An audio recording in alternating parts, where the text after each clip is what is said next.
XP2Dev, c'est un podcast retour d'expérience de ce qui m'est arrivé dans ma carrière de développeur. Je suis passé par des dizaines de projets que vous avez probablement déjà vus, des jeux Facebook, des apps web, des apps lourdes. Je partage avec vous mes techniques, mes réussites, mes échecs et les leçons que j'ai apprises. Salut à tous, je m'appelle Alex et je suis développeur freelance. Bonjour et bienvenue dans ce nouveau format qui sera partagé sur YouTube, Apple Podcast et SoundCloud. Cet épisode est un audio qui reprend les grandes lignes d'un de mes posts Medium avec quelques anecdotes en plus par-ci par-là. Bonne écoute. 10 leçons que j'ai apprises en bootstrappant des projets pendant 10 ans. Alors oui, ça fait maintenant un petit moment que je suis développeur, que je travaille sur des projets souvent from scratch. Parfois aussi je fais de la reprise de projets en y ajoutant des features notamment, en continuant le développement. Mais de manière générale, je commence souvent des projets de zéro. Alors, une des choses que j'ai apprises pendant ces 10 ans de conception de projet, c'est qu'il faut être soi-même.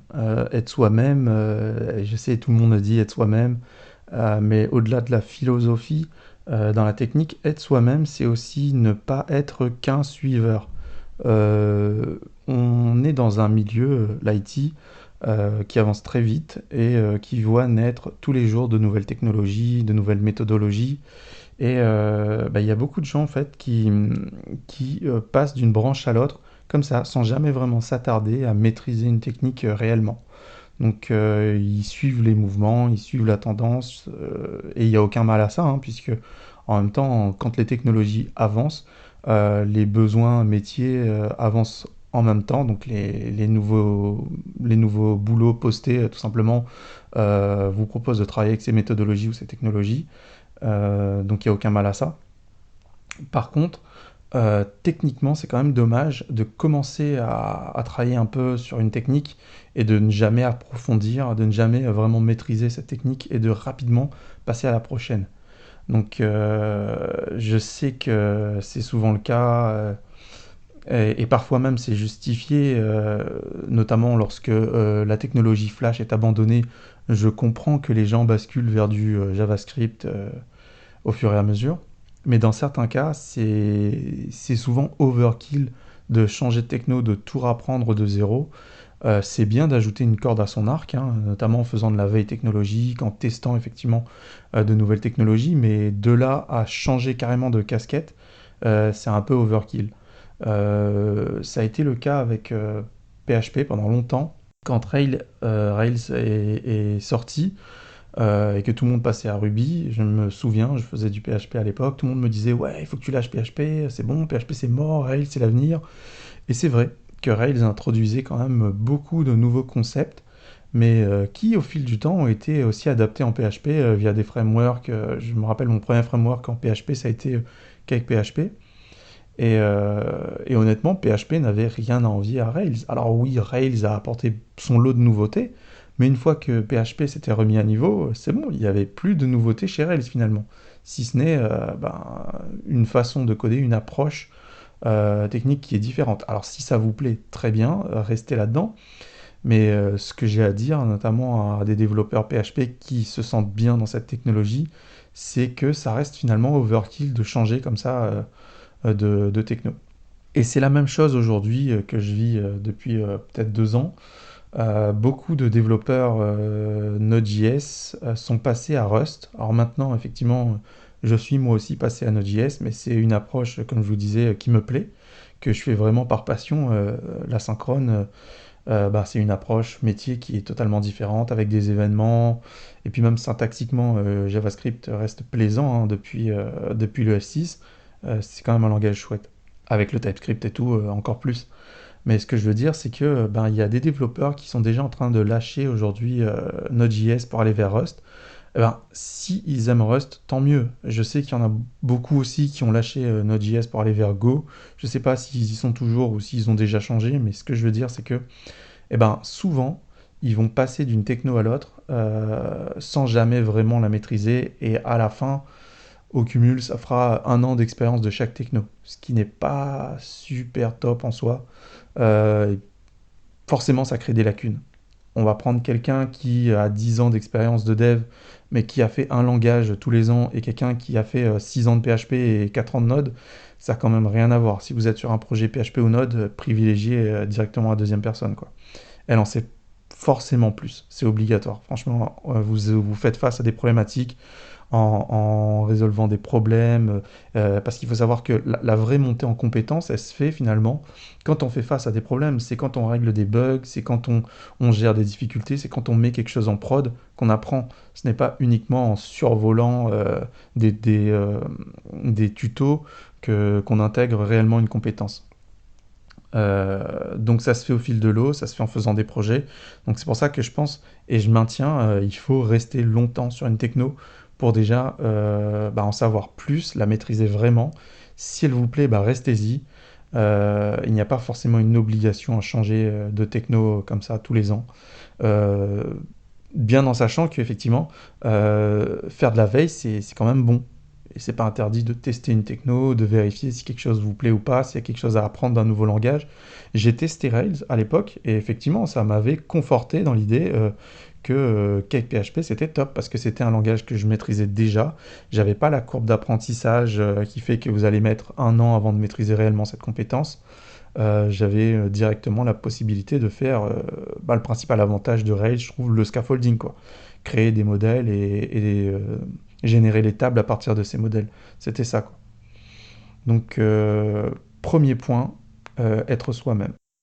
Être fort, voilà. Deuxième point, être fort, parce que pendant votre carrière, vous faites face à beaucoup d'événements.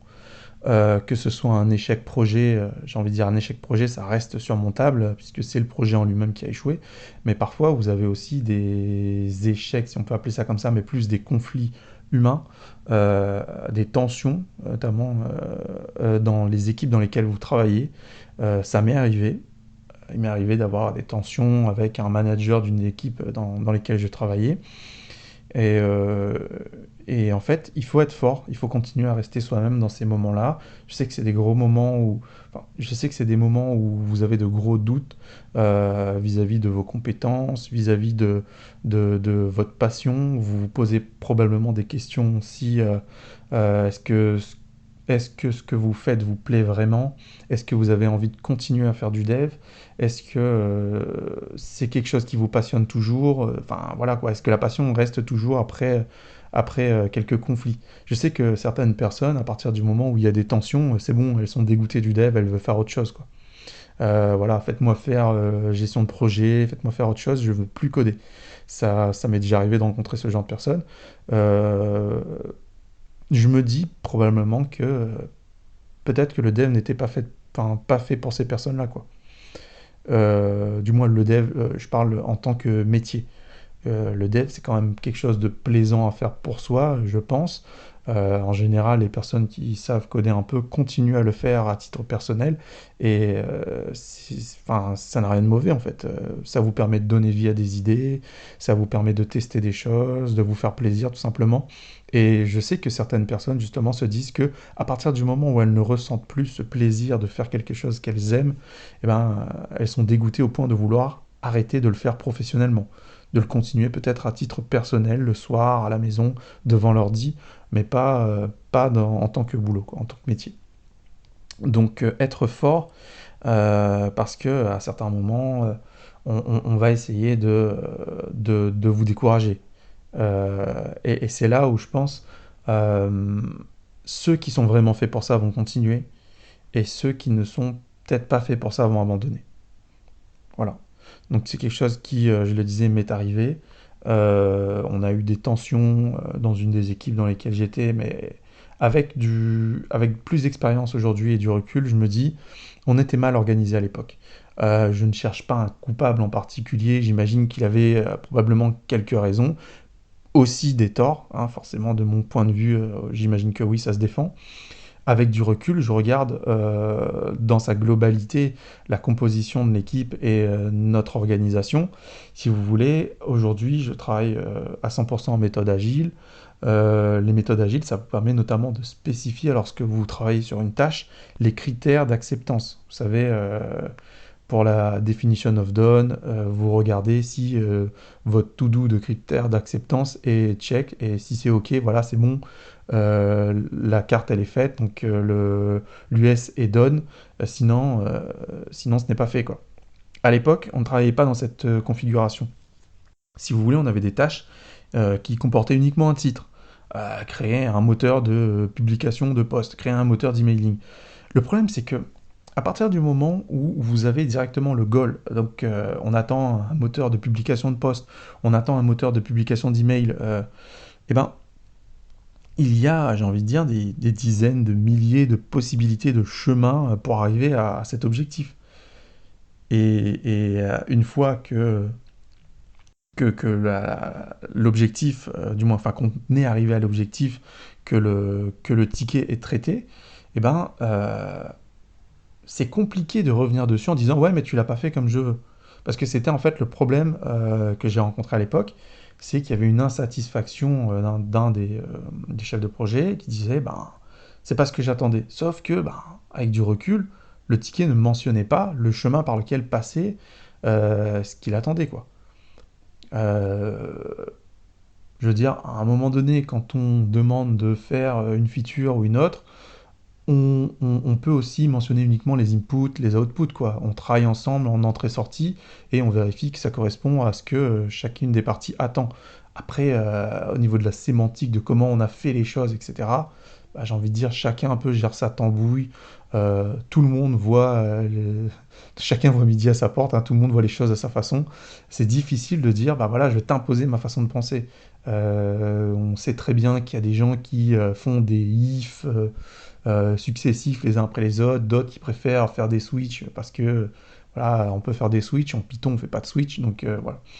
Franchement, une méthode, une autre, j'ai envie de dire, si on arrive à la finalité, je me pose pas la question d'essayer de faire les choses autrement en fait. Voilà, tout simplement. Donc, ben, être fort lors de ces conflits, de savoir que ben, le problème c'est peut-être la méthodologie et pas forcément soi, ça vous permet aussi de garder cette confiance en vous qui ne vous décourage pas finalement de votre métier.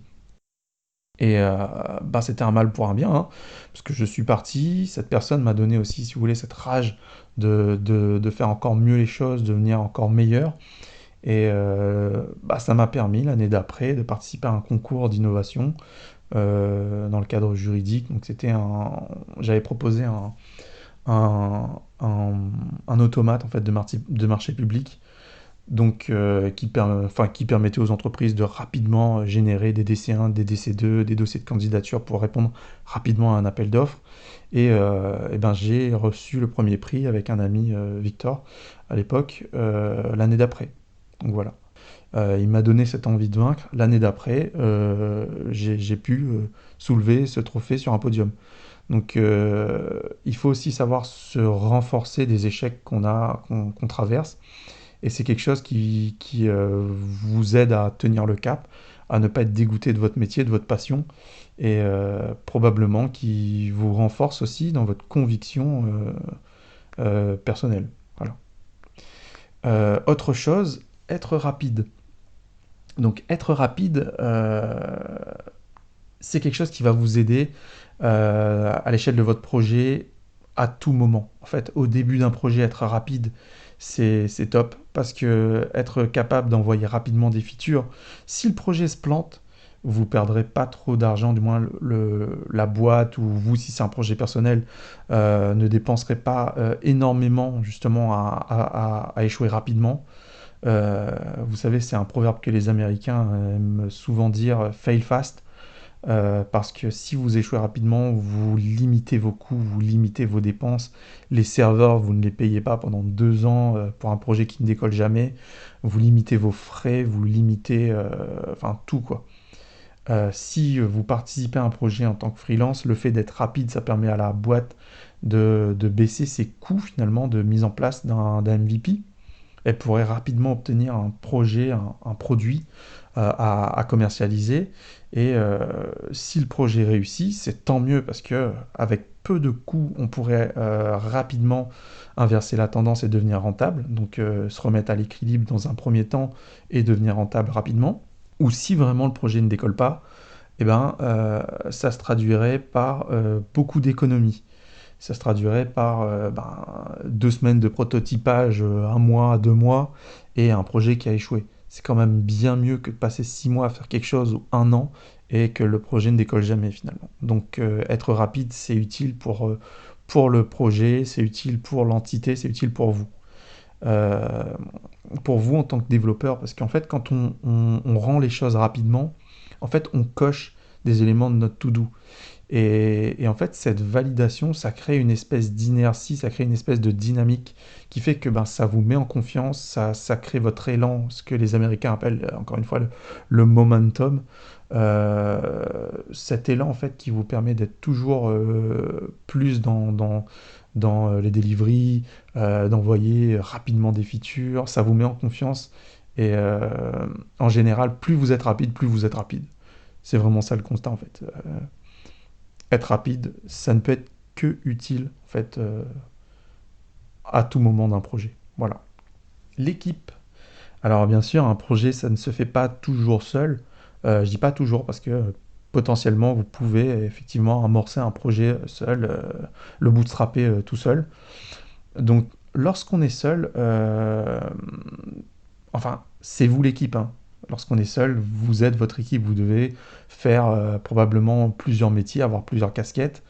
Donc, on peut aussi parler d'équipe même si on est seul, ouais, effectivement. Euh, apprendre. Donc, un des points importants, apprendre. Pourquoi? Parce qu'en fait, à l'échelle d'un projet, il y a forcément une tâche que vous ne maîtrisez pas. C'est impossible, si ce n'est effectivement un projet qui est pas très ambitieux, c'est pour moi totalement impossible d'avoir 100% de choses que vous maîtrisez à l'échelle d'un projet. Si c'est le cas, vous êtes clairement pas ambitieux. Si c'est le cas, il y a un problème quelque part. Euh, en tout cas, il faut savoir apprendre parce que apprendre, c'est ce qui vous permet, si vous voulez, de ne jamais être limité à l'échelle du temps.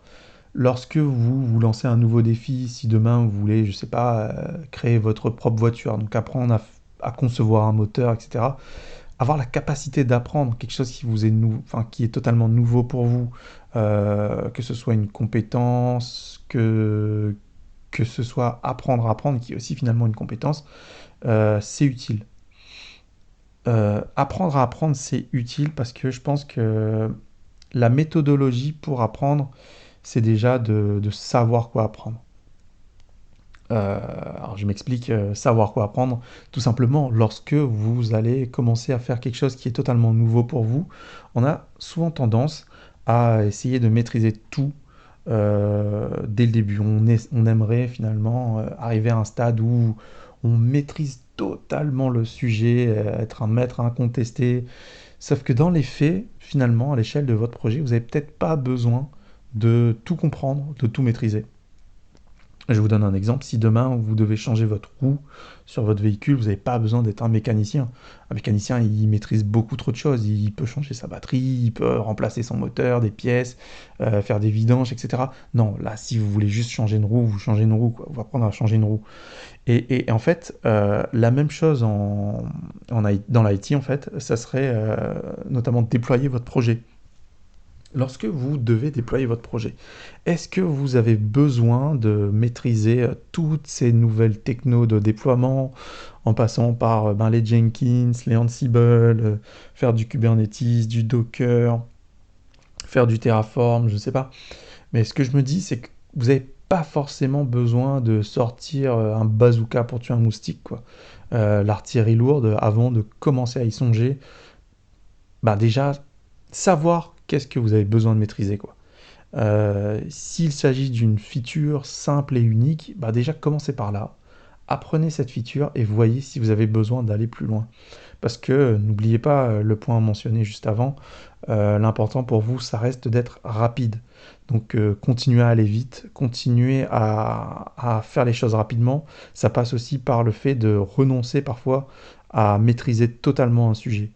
Donc savoir se dire non à soi-même, c'est aussi quelque chose à apprendre finalement. Donc il y a tellement de choses à apprendre à l'échelle d'une vie.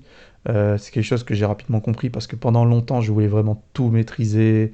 Mes premiers déploiements, j'ai mis des mois à comprendre entre le moment où j'ai basculé à 100% sous Linux, etc.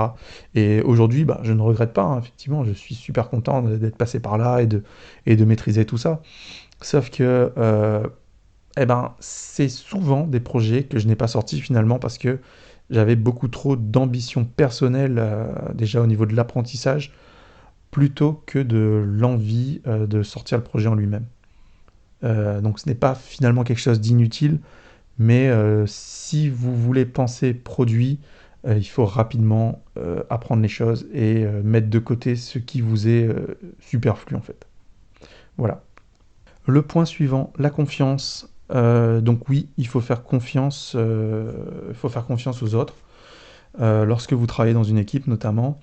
En fait, je pense que vérifier souvent ce que font les autres, vos collègues et tout, vérifier la méthode, bah, justement comme l'a fait cet ancien chef de projet, pour voir si les choses sont faites exactement comme il l'a pensé, comme ce qu'il a dans la tête. Franchement, je pense que c'est pas quelque chose d'utile, même ça va vous pénaliser. Euh, Si vous voulez aller vite et que vous êtes toujours en train de checker ce que font les autres autour, comment ils avancent, etc., c'est très compliqué. En fait, il vous faut mettre en place, si vous voulez, des outils pour qu'à un moment donné, le check se fasse. À l'échelle d'un projet, c'est pas très compliqué. Vous avez la relecture de code pendant les PR, vous avez potentiellement vos métriques de couverture de test, etc., qui sont des infos finalement qui vous donnent suffisamment de feedback.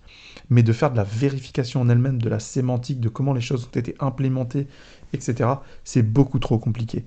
Le plus simple, c'est de mettre en place des conventions, c'est de mettre en place des standards avec votre équipe, hein. Bien sûr, ce serait totalement fou de faire de la dictature et d'imposer aux autres, voilà, bah en fait, cette feature, il faut absolument que ça soit fait comme ça, comme si.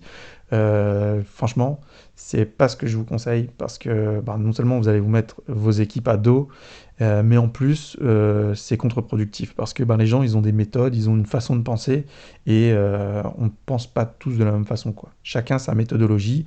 Pour avancer, il suffit juste de ramer dans la même direction, en fait. Tout simplement. Vérifier ce que les autres font à longueur de journée, ça correspond, si vous voulez, quand vous voulez aller vite, à essayer de regarder dans le rétro au moment où vous êtes sur la voie de dépassement. Donc c'est de prendre un risque inconsidéré et avec de fortes possibilités de se retrouver encastré dans le mur, quoi. Ce qu'il y a de mieux pour vous, c'est de définir, comme je le disais, des entrées-sorties avec votre équipe, les input-output.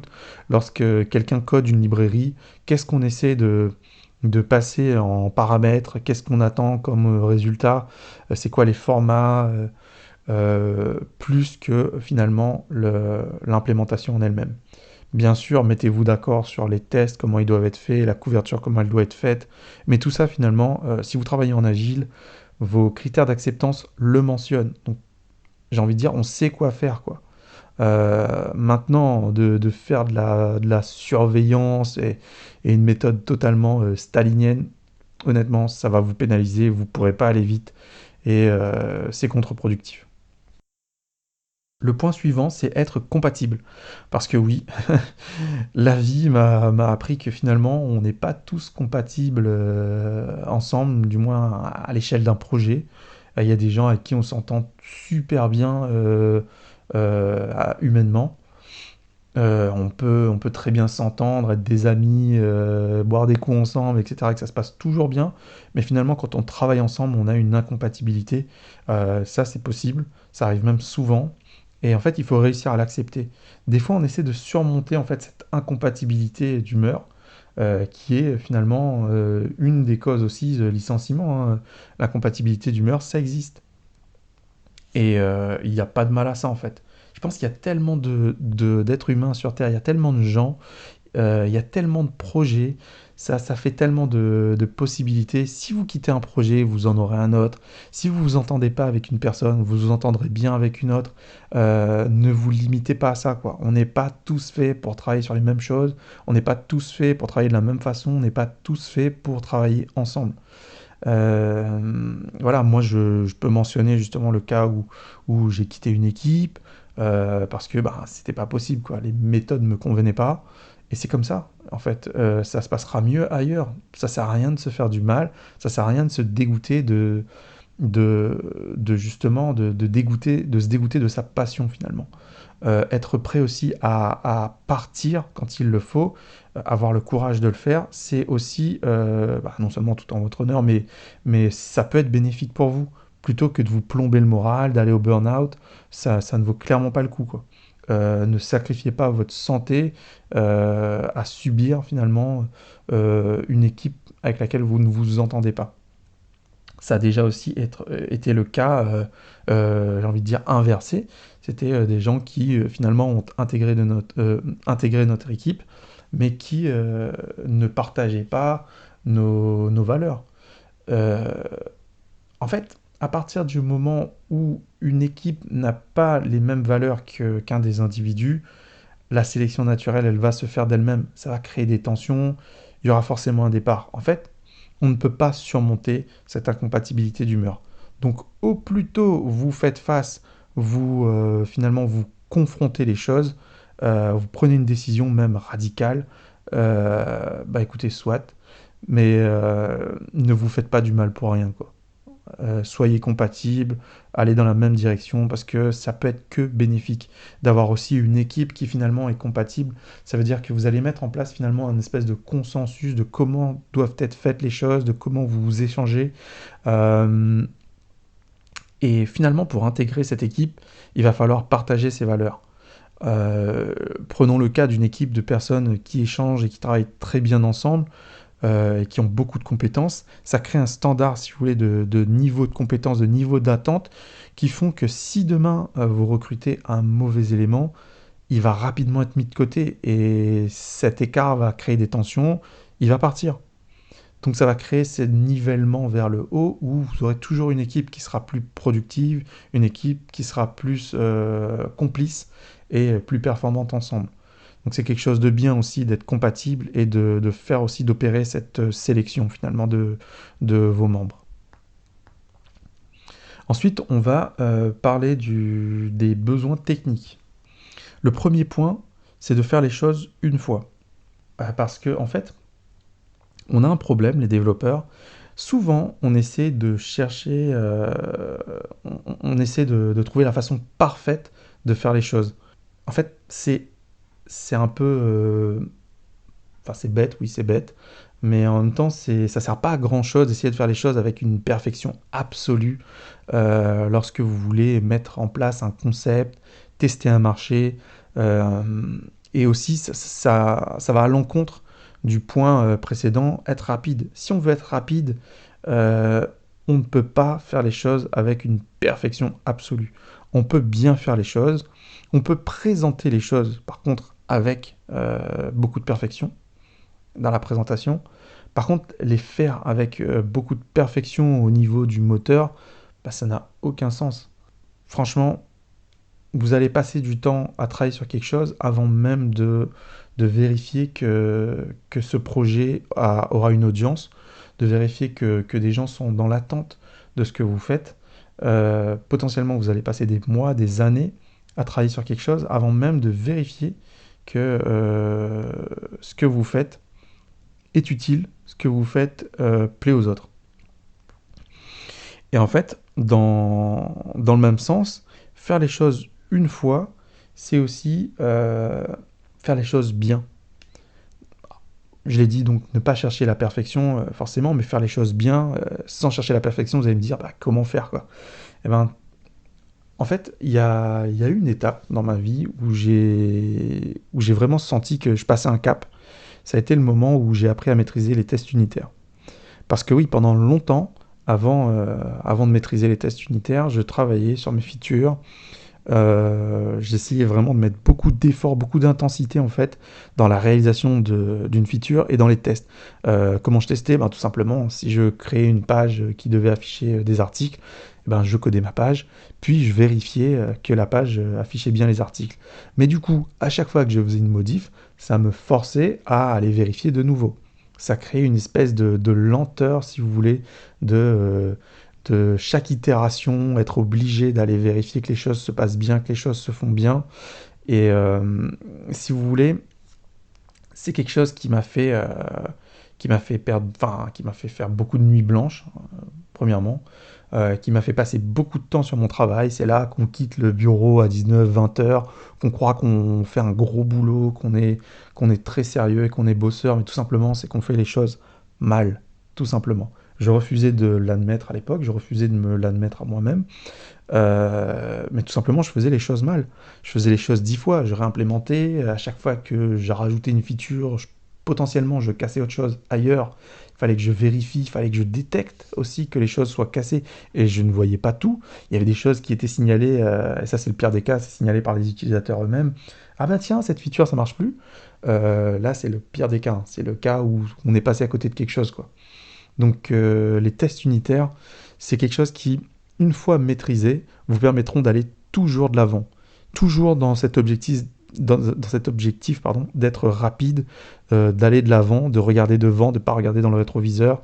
Mettre en place des tests unitaires, faire en sorte qu'ils se déroulent automatiquement lorsque vous sauvegardez avec des watchers, etc., c'est ce qui peut vous donner un confort considérable dans votre métier de développeur. Et d'expérience, les plus mauvais développeurs que j'ai rencontrés dans ma vie, et j'en faisais certainement partie à un moment, ce sont ceux qui ne testent pas, je parle de tests unitaires, hein, testent pas leur code. Parce que oui, il y a des gens qui font effectivement des tests à la main, donc c'est ce que je disais, on se donne un quart d'heure pour aller vérifier qu'on n'a rien cassé, mais là, on passe forcément à côté de quelque chose, quoi. Donc si vous voulez aller vite, si vous voulez avancer, faire les choses une fois, bah, ne pas chercher à faire de la perfection et aussi implémenter avec des tests unitaires. Deuxième point, déployer autant que vous pouvez. Eh ben, déployer, si vous voulez, un projet, déjà, c'est de se fixer, si vous voulez, un défi. Un défi de reproduire ce qui fonctionne sur votre machine sur un serveur. Et c'est un défi parce que justement, toutes les machines ont leur configuration, quoi. Chaque machine a son environnement, a ses dépendances qui sont installées, a ses paquets, a ses ceci, c'est cela. Et c'est très difficile de mettre quelque chose en production, donc, mais vraiment en production, hein, avec le nom de domaine qui est attaché, les certificats, les services qui tournent réellement. Donc si votre machine elle se redémarre pour X ou Y raison, il faut que tous les services soient de nouveau redémarrés une fois le boot terminé. Euh, le déploiement, ça implique tout ça. Et en fait, là où c'est compliqué de déployer, c'est finalement de faire ces scripts qui vont le faire la première fois, quoi. Donc une fois qu'on l'aura fait, après j'ai envie de dire c'est un détail. Alors oui, aujourd'hui en 2020, on a énormément d'outils qui nous aident à faire ces déploiements, même si le premier c'est toujours le plus laborieux, le plus long, le plus compliqué. Il faut utiliser ces outils, il faut mettre en place quelque chose qui vous permet de déployer autant que possible. Des outils comme Jenkins, Ansible, même des scripts.sh, faites quelque chose, mais faites quelque chose qui vous permette de taper une ligne de commande, de cliquer sur un bouton et d'envoyer rapidement votre projet à jour en ligne. Parce que si à chaque fois c'est un pain point de remettre quelque chose en ligne pour vous, vous avez un problème. Vous avez un gros problème parce qu'à partir du moment où vous allez envoyer quelque chose et qu'une feature sera cassée, qu'il va falloir rollback, vous allez vous retrouver dos au mur et là, vous allez avoir des problèmes. L'insatisfaction, quand elle sera constatée, enfin, du moins, le dysfonctionnement, quand il sera constaté par l'utilisateur, il y aura une hausse de l'insatisfaction, ce qui peut générer du churn, hein. Le churn, c'est tout simplement quand les gens ils arrêtent d'utiliser votre service. Si vous êtes sur une application, ils le désinstallent. En tout cas, il y a un drop. Et si vous voulez éviter ça, soyez très bon dans le déploiement. Faites faire vos outils si vous n'êtes pas bon là-dedans. Payez un DevOps, 1-2 jours. Ça coûte ce que ça coûte, mais soyez bon dans le déploiement parce que un projet qui se déploie souvent, c'est un peu comme un cœur qui bat, quoi.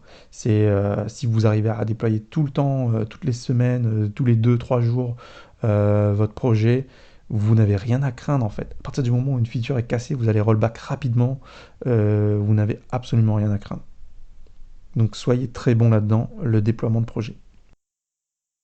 Et enfin, le dernier point, le produit. Le produit, donc dans sa globalité, le produit, j'entends l'application une fois faite, quoi. Alors je pense que pour bien travailler son produit, il faut se concentrer sur ce qu'attend l'utilisateur, sur le besoin utilisateur. C'est ce que nos confrères américains appellent to be user-centric. Être concentré sur ce que veut notre client, en fait, tout simplement. Parce qu'en fait, le biais dans ce métier, un des problèmes qu'on a, c'est que souvent, on a l'impression que lorsqu'on fait les choses bien, techniquement, que c'est une obligation en fait que ça marche. On se dit ouais, le truc il est tellement bon, il est tellement bien fait, on est les meilleurs, donc forcément les users ils vont venir d'eux-mêmes. Mais c'est faux. Parce que ben, tout simplement, est-ce que c'est un besoin, est-ce que ça répond à quelque chose qui est attendu par le marché? Tout simplement, si aujourd'hui je crée un téléphone miniature, donc de la taille d'une gomme, est-ce que ce téléphone a un marché? Aujourd'hui, on sait qu'on a des tailles standards, notamment des écrans 4-5 pouces et puis les phablettes un peu plus grands. Euh, Si on restait là-dessus, on sait qu'il y a un marché puisque bah, ça se vend. Mais demain, si on partirait sur un format plus petit, est-ce que ce format est attendu par le marché? Est-ce que ça va se vendre, oui ou non? Parce qu'on peut faire les choses à la perfection. Si ce marché n'existe pas, en fait, ça servira à rien. Et d'être concentré sur son produit, c'est une erreur.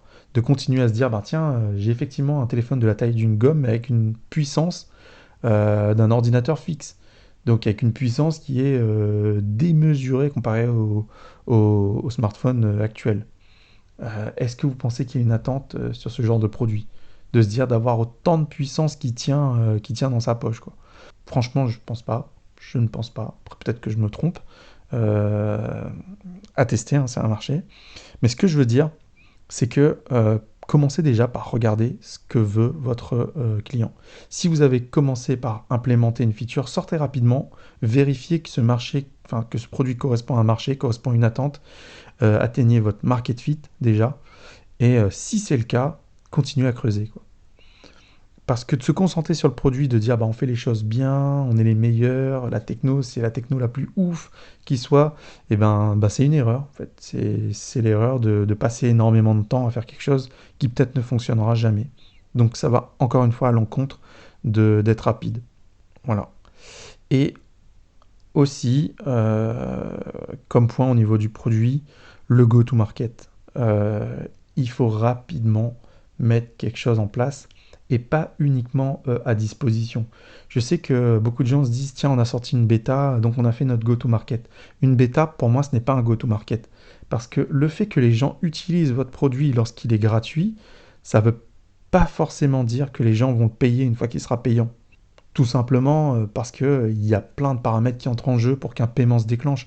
C'est est-ce que votre cible a le portefeuille pour s'offrir votre produit?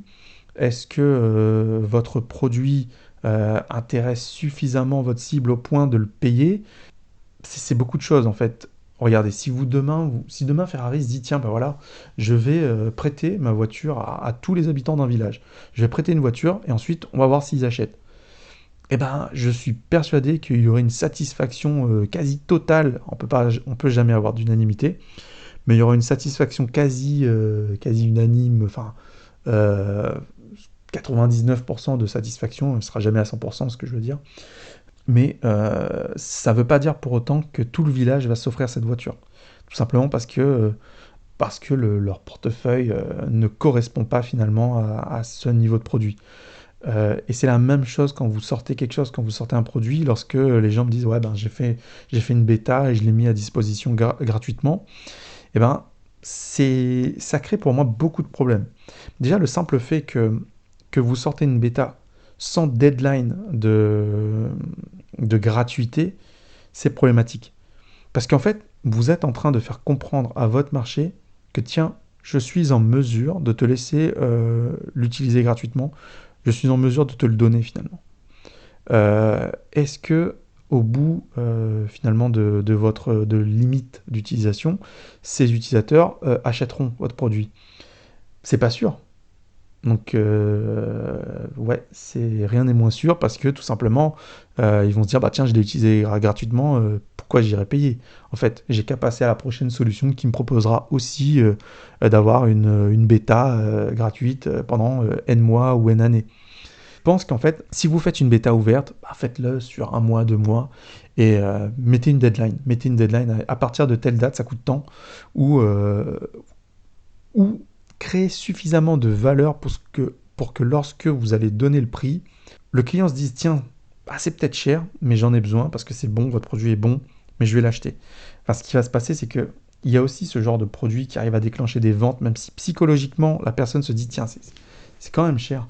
C'est quand même cher le prix proposé pour ce que c'est, mais j'en ai besoin parce qu'en fait, il le fait à la perfection. Là, vous êtes dans des cas où vous êtes sûr à 100% que le besoin existe, vous êtes sûr à 100% que vous y répondez, et vous êtes aussi sûr que vous y répondez bien finalement. Ce sont des cas qui... Enfin, c'est déjà arrivé. C'est déjà arrivé sur de nombreux produits. Les outils de réservation dans la restauration, etc. Pendant très longtemps, ils ont été gratuits, puis rapidement, ils se sont mis à être à prix d'or. Quelques restaurants, effectivement, ont lâché, mais les autres se sont dit, ouais, il y a tellement d'avantages qu'on le garde. Donc, c'est pas impossible, mais ce que je veux dire, c'est que vous allez aussi créer ce risque, si vous restez gratuit pendant longtemps, de finalement être associé à un produit qui n'a pas ou peu de valeur. Donc, c'est à vous de voir, mais fixez un prix à votre produit, faites un go-to-market avec un vrai prix, et c'est là que vous verrez que vous suscitez ou pas, si vous suscitez ou pas suffisamment d'engouement pour que l'utilisateur passe à la vente, passe à l'achat plutôt. Voilà. Donc, est-ce que votre produit vend? Ça n'est que le go-to-market qui pourra y répondre. En conclusion, donc, le projet, c'est un peu une course, je disais dans cet article, du coup, une course dans votre vie. Parce que tous les jours, vous avancez, vous essayez d'aller de plus en plus vite, vous essayez d'éviter chaque obstacle. Il faut savoir que plus vous allez vite, plus ça fera mal lorsque vous allez percuter un obstacle. C'est aussi le risque. C'est un peu comme si vous étiez en voiture, finalement. Mais par contre, il faut aussi savoir quelque chose, c'est qu'il faut aussi ménager votre santé. C'est quelque chose que j'ai appris à mes dépens. Travailler à fond tout le temps, c'est bien. Mais à un moment donné, si vous ne ménagez pas, quel est l'impact à l'échelle de votre projet, finalement, avoir une santé mauvaise. Tout simplement, si vous faites un malaise, si vous faites un burn-out, combien de temps il vous faudra pour pouvoir retrouver cet élan que vous aviez juste avant, cette capacité à envoyer que vous aviez juste avant, lorsque vous allez à fond. Donc tout simplement, vous le voyez dans les jeux de course, vous allez très vite, vous percutez un obstacle, combien de temps il vous faut pour retrouver la vitesse que vous avez avant? C'est exactement la même chose à l'échelle du projet. Donc il faut aussi vous ménager et passer du temps, je le disais du coup, avec vos proches, avec des amis. Ne pas penser finalement que projet, parce que garder un équilibre, c'est ce qui vous permet de continuer à aller dans ce sens du développement de ce que vous faites. Voilà, j'espère que ce podcast vous aura plu. N'hésitez pas à laisser des commentaires, à partager et à vous abonner. Je vous dis à la prochaine pour un prochain podcast.